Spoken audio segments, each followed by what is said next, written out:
আমাদের কোথাও যাওয়ার রাস্তা নাই। এই বাংলাদেশ আমাদের স্থায়ী ঠিকানা। বিএনপি ছাড়া বাংলাদেশ কখনোই বিএনপি ছাড়া কারো হাতে নিরাপদ নয়। সুকৌশলের চাঁদা অর্থাৎ হাদিয়া নেওয়া ছাড়া, ওরা বলেন হাদিয়া, এই হাদিয়া নেওয়া ছাড়া আর কোনো কাজ নাই। এই বাংলাদেশে আপনারা রাজত্ব করবেন।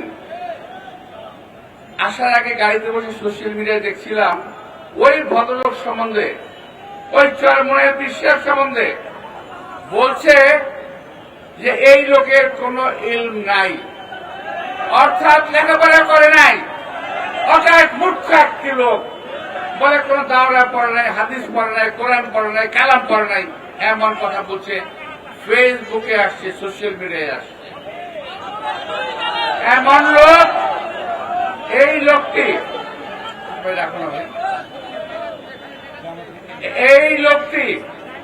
এবং তার দলবল বিএনপিকে এখন সহ্য করতে পারছে না, কিন্তু আওয়ামী লীগকে তুলে ঠিকই সহ্য করতেন। আপনাদের মনে আছে?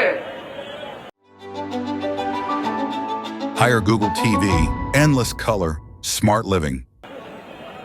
2000 আমি যখন জেলে ছিলাম, ওই যে শাপলা চত্বরে যে হেফাজত ইসলামের হামলা করা হয়েছিল 2013 সালের 10 তারিখ কোন এক মাসের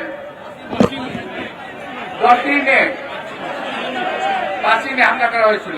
আমার ভুল হতে পারে, হামলা করা হয়েছিল। আপনার মনে আছে তো? এই চরমনের বিষয় কোথায় ছিলেন? উনি কি মুসলমানদের পক্ষে কিংবা তাদের পক্ষে দাঁড়িয়েছিল? দাঁড়ায় নাই। কে দাঁড়িয়েছে?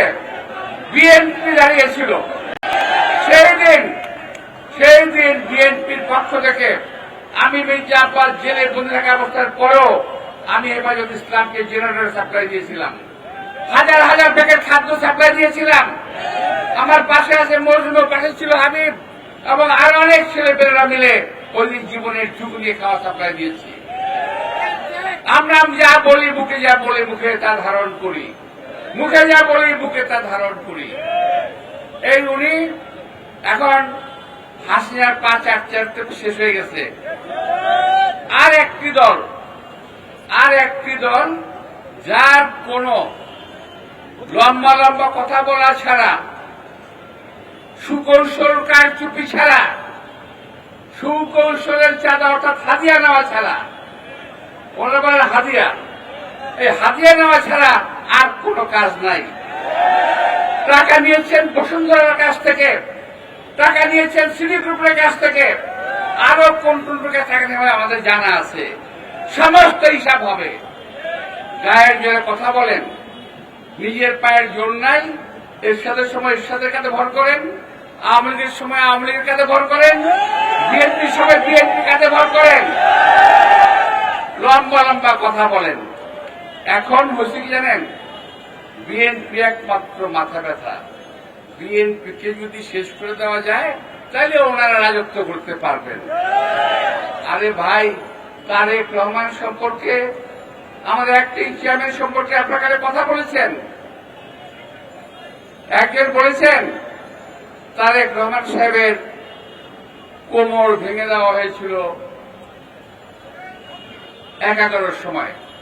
বাস্তব সত্যি, বিএনপি ছাড়া বাংলাদেশ কখনোই বিএনপি ছাড়া কারো হাতে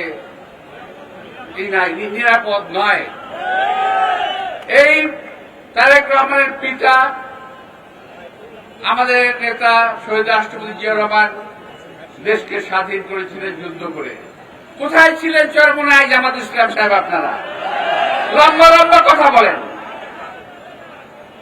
শহীদ রাষ্ট্রপতি জিয়া রহমান দেশকে বহুদলীয় গণতন্ত্র দিয়েছেন। দেশকে খালেদা জিয়া এই দেশে পার্লামেন্টারি গণতন্ত্র দিয়েছেন। সংস্কারের কথা বলেন, সংস্কার আমরা করি নাই। আর একটা আছে ওই যে